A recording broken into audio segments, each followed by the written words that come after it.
Critical Man Pictures presents the Forex video training series. Black Belt, First Degree, Introduction to Market Sentiment. Every trader will always have an opinion about the market. It's a bear market. Everything's going to hell. Things are looking bright. I'm pretty bullish on the market right now. Each and every trader will have their own personal explanation as to why the market is moving a certain way. When trading, traders express this view in whatever trade they take. But sometimes, no matter how convinced the trader is that the markets will move in a particular direction, and no matter how pretty all the trend lines end up, the trader may still end up losing. A trader must realize that the overall market is a combination of all views, ideas, and opinions of all the participants in the market. That's right, everyone. This combined feeling that the market participants have is what we call market sentiment. It is the dominating emotion or idea that the majority of the market feels best explains the current direction of the market. As a trader, it is your job to gauge what the market is feeling. Are the indicators pointing towards bullish conditions? Are traders bearish on the economy? We can't tell the market what we think it should do. What we can do is react in response to what's happening in the markets. Note that using market sentiment approach doesn't give a precise entry and exit point for each trade, but don't despair. Having a sentiment-based approach can help you decide whether you should go with the flow or not. Of course, you can always combine market sentiment analysis with technical and fundamental analysis to come up with better trade ideas.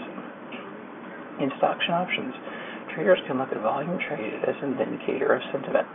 If a stock price has been rising but volume is declining, it may signal that the market is overbought. Or if a declining stock suddenly reversed on high volume, it means the sentiment may have changed from bearish to bullish. Unfortunately, since the foreign market exchange is traded over the counter, it doesn't have a centralized market. That means that the volume of each traded currency cannot be easily measured. Without any tools to measure volume, how can a trader measure market sentiment? This is where the commitment of traders comes in. The COT report.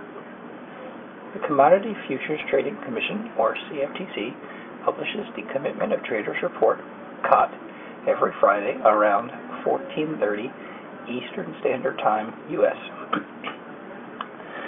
Because the COT measures the net long and short positions taken by speculative traders and commercial traders, it is a great resource to gauge how heavily these market players are positioned in the market. Later on, we'll let you meet these market players. These are the hedgers, large speculators, and retail traders.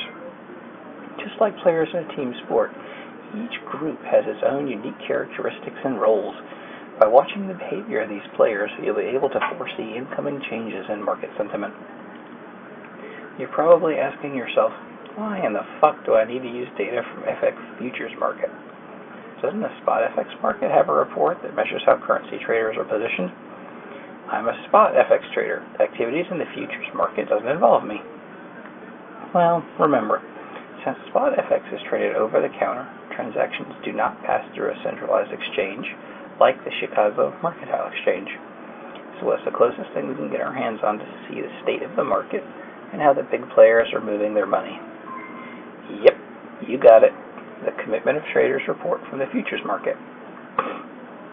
Before going into using the Commitment of Traders report for your trading strategy, you have to first know where to go to get the COT report and how to read it.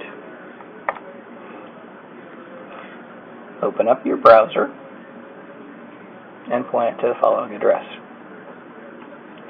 Once the page is loaded, scroll down a couple of pages to the Current Legacy Report and click on Short Format under Futures Only on the Chicago Mercantile Exchange row to access the most recent COT report. It may seem a little intimidating at first because it looks like a big, giant gobbled glob of text. With a little bit of effort, you can find exactly what you're looking for. Press Ctrl F to find the particular item you're looking for, say pound sterling, and you'll be taken directly to a section that looks something like this. Yeah, look. What the fuck is this? Don't worry, we'll explain each category below. Commercial. These are the big businesses that use currency futures to hedge and protect themselves from too much exchange rate fluctuation. Non-commercial. This is a mixture of individual traders, hedge fund, and financial institutions. For the most part, these are traders looking to trade for speculative gains. In other words, these are traders just like you who are in it for the Benjamins. Long is the number of long contracts reported to the CFTC. Short, that's the number of short contracts reported to the CFTC. Open interest. This column represents the number of contracts out there that have not been exercised or delivered. Number of traders. This is the total number of traders who are required to report positions to the CFTC. Reportable positions. This is the number of options and futures positions that are required to be reported according to CFTC regulations. Non-reportable positions.